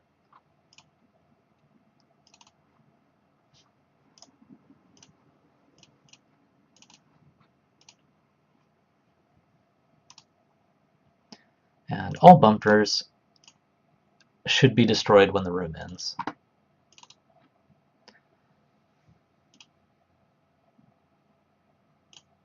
So now its parent's the bumper, and that means I don't need this anymore, because the parent's going to do that. Same with the tombstone. Don't need to do this as long as I have the parent set to bumper.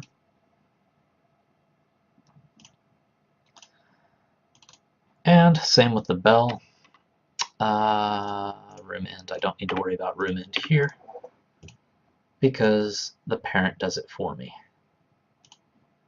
And by doing that, I can now change this, change event, to collision with any bumper.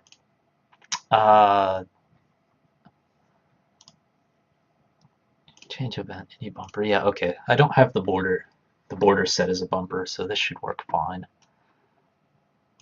And same with the player. Instead of running into just barrels, it can now run into other stuff.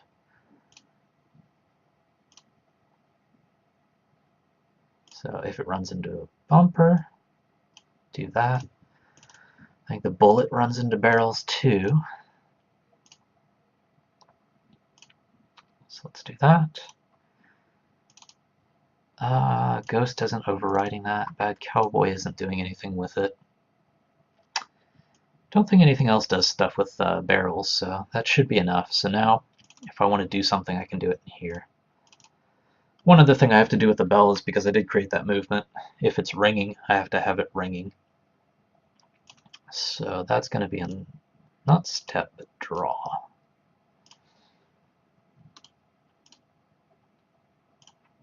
So draw self, but if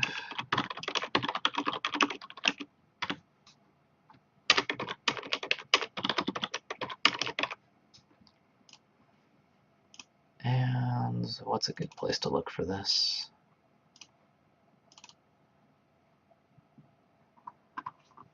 Image speed and index.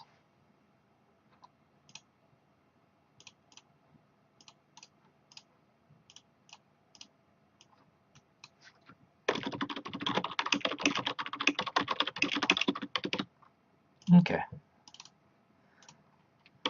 So if the bell is ringing, then make it go through those animations. So setting image speed, the bell had 4 frames of animation. This just means it actually starts animating. If it's set to 0, that means it's just going to stay where it is, which is exactly what we want to do when it's not ringing. So if the bell ringing state is 1, it should actually look like it's ringing. Bell ring, I should say. That should theoretically work. Okay, so that's the bell, the tombstone, that. Might as well set up the bat, even if I don't think I'll get to it. Its implementation. I can at least get it in there.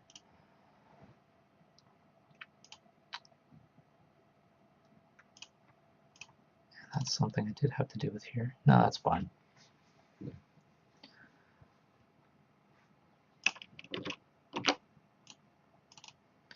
And the bat as well is going to have to override this.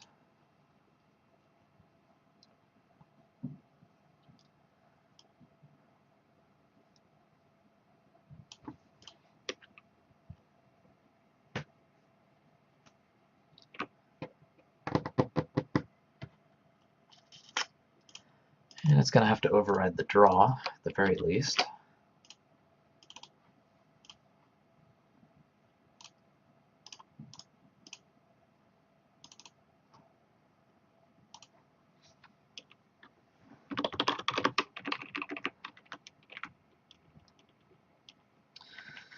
Well, let's see, if the ghost isn't moving. Actually, this might be enough for me.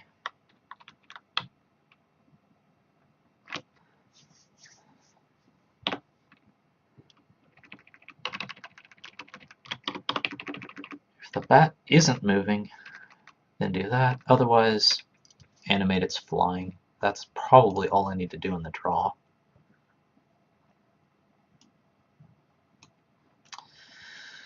And what else do I need to override? Everything that I override here probably has to be overridden. So, step.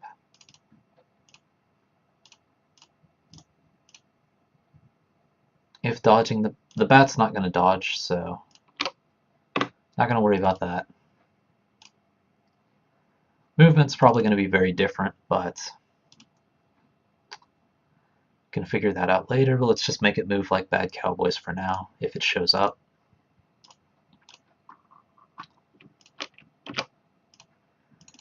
Begin step also has to be different.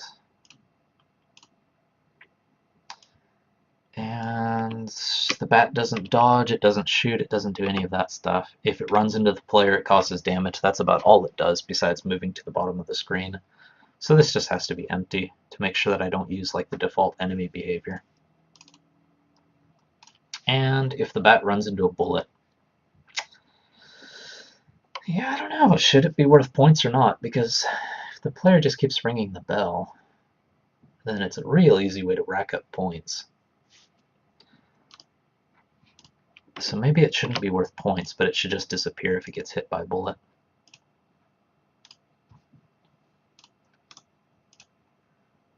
If it's not dodging, it's never dodging, so I don't have to worry about that. Kill count.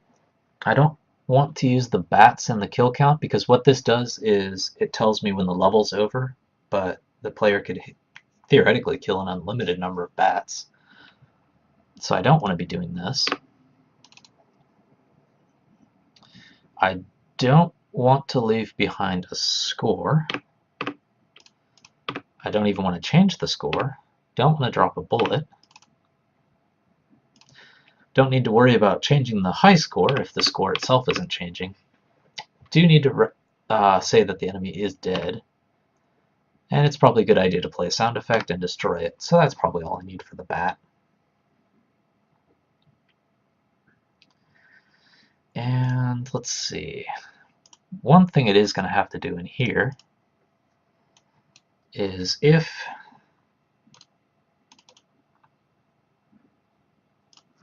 the bell is ringing, if the bell rings,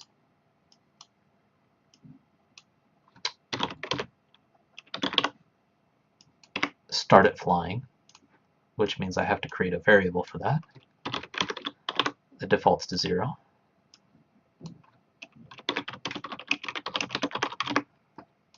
start by not flying.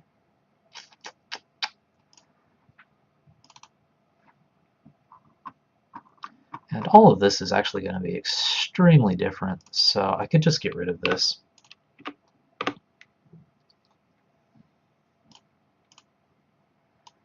And in each step, if emFly is on, then make it move. And probably going to want to have some movement script in here.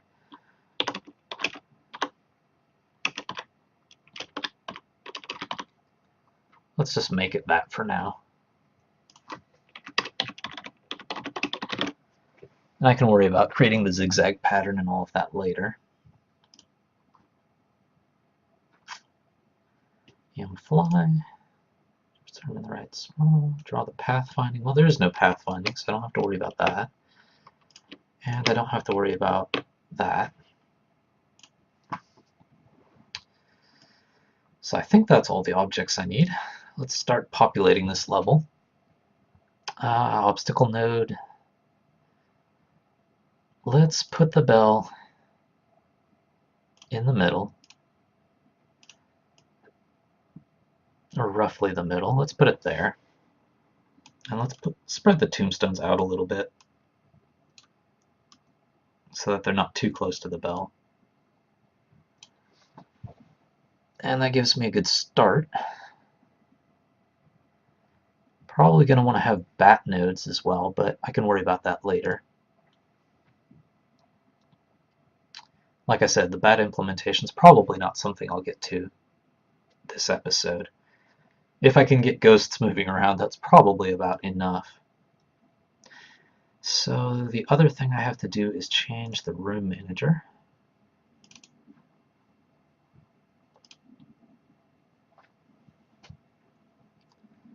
Room start. Initialize the spawn array. If current level is level 2, which is the graveyard level,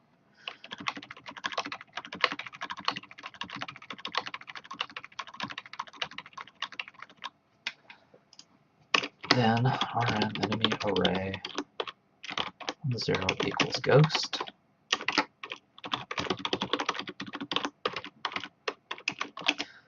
So this just says 2 seconds after the game starts, spawn a ghost at one of the nodes.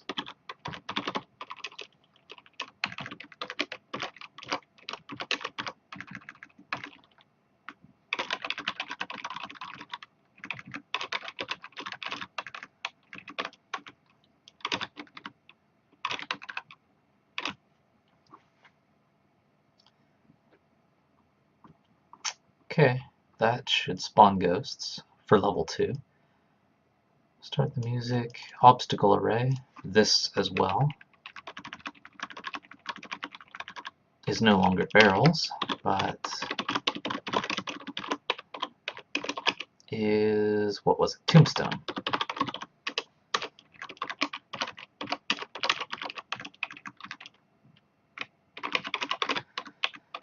Okay, so ghosts should start spawning in from the side of the screen, move just like bad cowboys did, even if they behave differently. Instead of barrels, it should be tombstones, and the bats won't show up yet because I haven't put them in. That should be enough to work.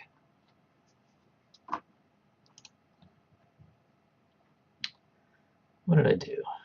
Oh, I have one too many of these, don't I?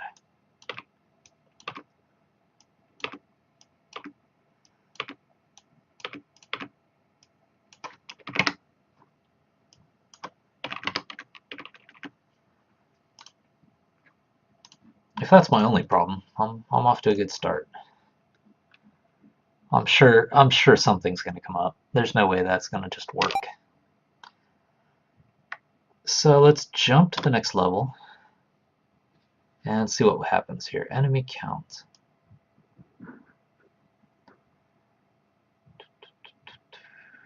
If enemy count. Okay, so step event of room manager is not working. So let's take a look at that. Step RM enemy count. So this is probably not being incremented properly. And I think I'm doing that at room start.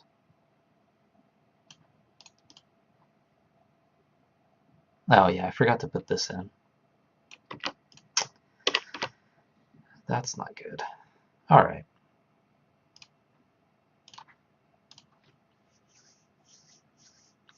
So I just forgot to put in the thing that actually counts the number of enemies I'm putting in. So let's try skipping ahead again. There we go. Sprite Ghost. Sprite Ghost. Is there no Sprite Ghost? SPR Ghost. Oh, that's right. I'm calling it Sprite Ghost Friendly. So these all have to be changed to friendly.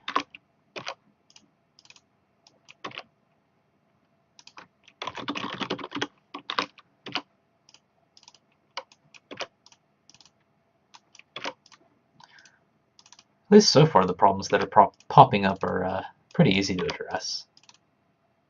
At least I got unfriendly right for some reason. And the bell doesn't have collision. Why does it not do anything when it hits the player?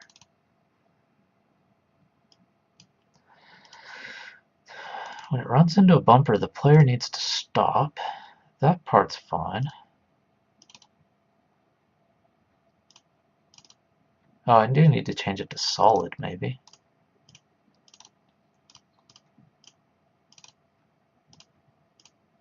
Maybe that's all I needed to do. Because the player was able to move right through the bell, and that's not good. There we go. Okay, the player can't move through the bell. Variable get EM angry. That means I need to add that variable into here. So by default, the ghost is not angry. It's friendly.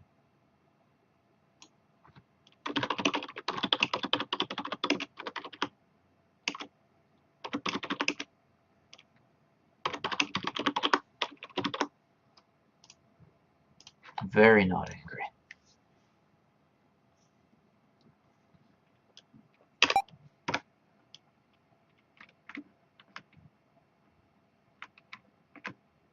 Nice. Okay. It's nice to see a different layer of paint on the game. Do notice that the enemies are getting stuck on stuff because these tombstones, bells, etc. are not being added to the path grid,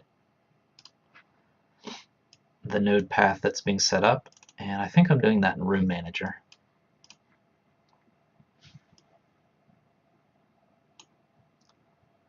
Grid path. Yeah, because I'm just adding barrel, so that only works for barrel. I need to change this to bumper. So hopefully now my ghosts won't be stupid ghosts. There we go. Yeah, everything's on the grid. So as you can see, the ghost should now not just run into tombstones and get stuck.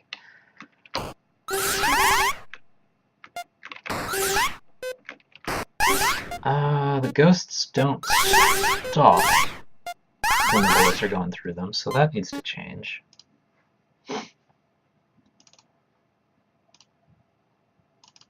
So if EM dodge is 1, then stop movement, but for some reason EM dodge is never becoming 1. You know what? It's actually going to be easy to do in here. Because the ghost doesn't stop when the bullet's close, the ghost stops when it's colliding with the bullet. Which means I just set EM dodge 1 in there.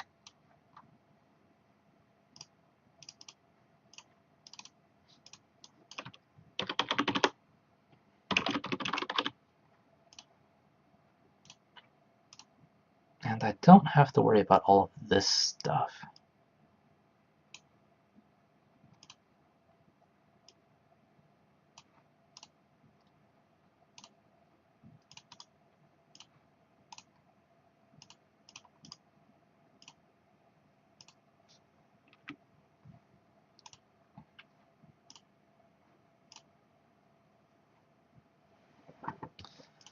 Yeah, let's not worry about sound effects. Not worry about dodge cooldown or dodge or resetting dodge. I could move that to here.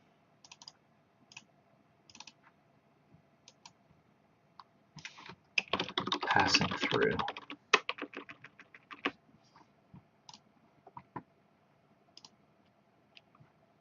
And what was I doing here? Can dodge. Well, that's not important. So I don't need any of that. Don't need any of that. Don't even need any of that.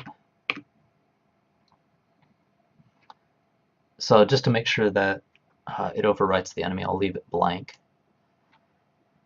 So if it's angry, it gets hit by the bullet. If it's not angry, it sets EM dodge to 1. If EM dodge is set to 1, then it should just stop moving. Let's see how that works.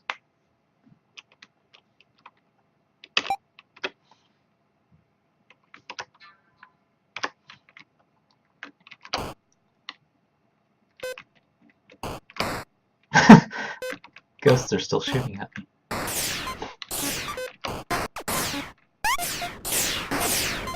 Oh, this is confusing. Okay, the ghosts shouldn't be shooting. Let's stop that from happening. I see. If begin step is empty, it deletes it on me, so empty for now. So word to the... Should make sure I do it in here too before the bat starts shooting at the player.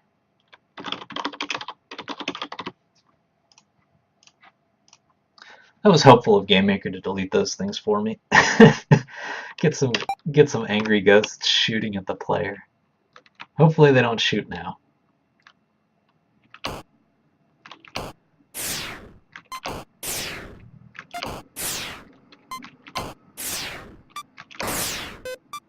It seems like the first bullet is hitting the ghost.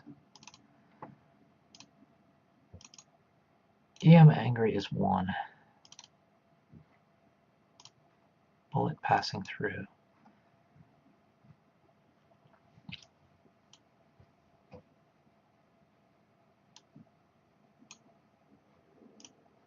And that's probably something in here. Yeah, if it hits an enemy. Okay, that's something I'm going to need to fix in here. I wonder if I can do collision with enemy different from collision with ghost by setting them both in here.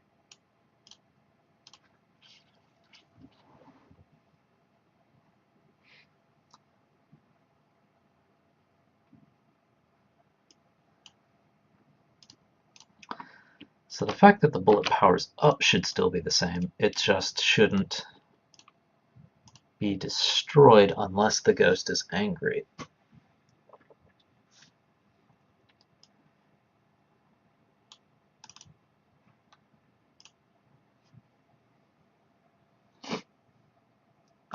So let's add that in there.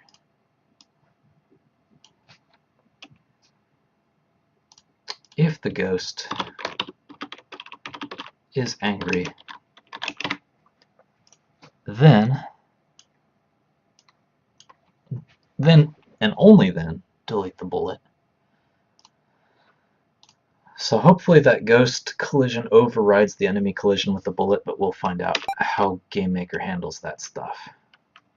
If the bullet goes through the ghost, then I'm golden. Perfect.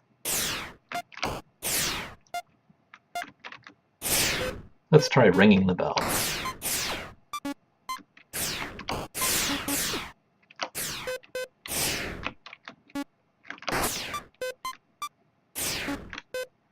Okay, the bell rings, but it doesn't change the ghost's state. So that's something I need to worry about here.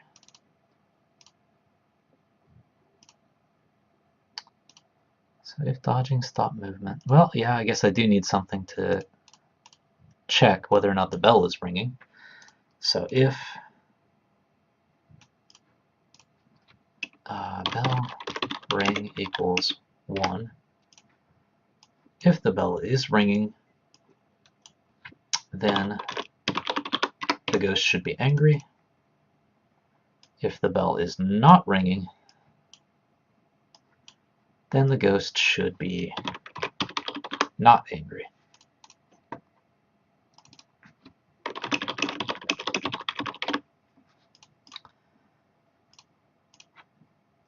Let's see if that works.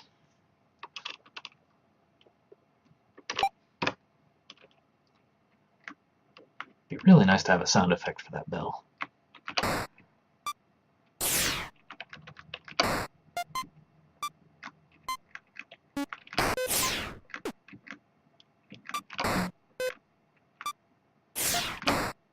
Perfect.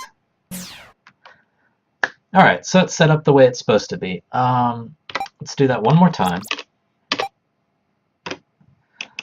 So, as it is now, the tombstones behave just like the barrels did. The ghosts, every time the bullet passes through them, they speed up the bullet, just like when an enemy's dodging. But you can't kill them.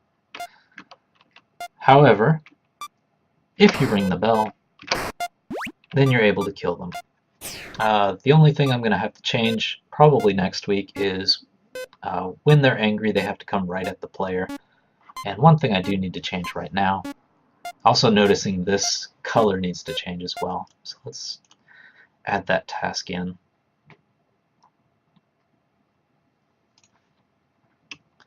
Well, that's not an episode 16 task, so change text graveyard level.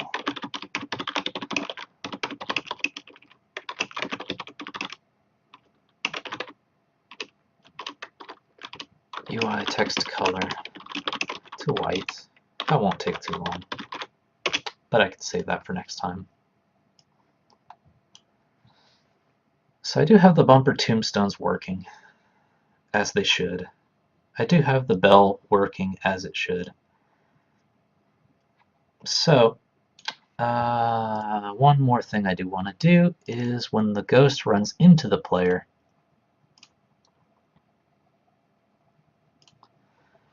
the player should take damage, but I can worry about that next week. So one more time, just to show you where we're at before closing off. I'm going to need to change that text color in the upper right so that it's actually visible, because it's too dark. And I'm going to have it where if the ghosts run into the player, they hurt the player. And I'm also going to have the ghosts charge at the player when he hits the bell. Looks like I will need to use a color other than like gray or something for when they're angry, because it's kind of hard to tell the difference between when they're angry and when they're not. But overall, you know, we do have the beginnings of the graveyard level, so I think we'll have something in time for Halloween after next week's episode. So, this episode was mostly drawing stuff, but got the graveyard background level rough, very rough. Got the ghost rough, the tombstones in there rough. The bat, it's not in the game, but it's rough. The bell is rough, and we got the tombstones working properly, and we got the bell working the way it's supposed to. So that's episode 16. Move that over here. And let's think about episode 17, which will be next week.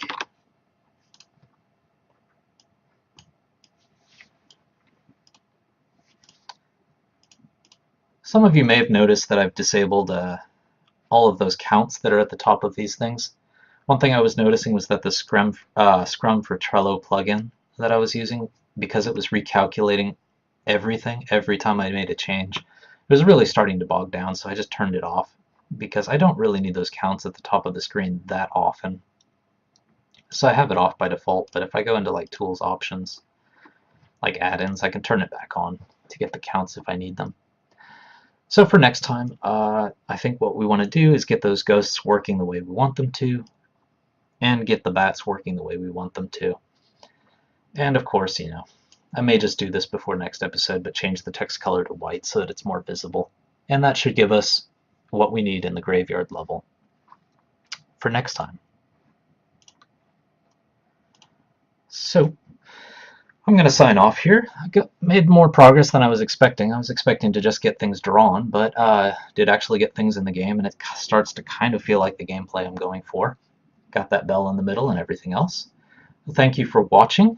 You can catch me live every week, Saturdays 8 a.m. in Japan, which translates to 4 p.m. Pacific, unless daylight savings time happens to fall in between them.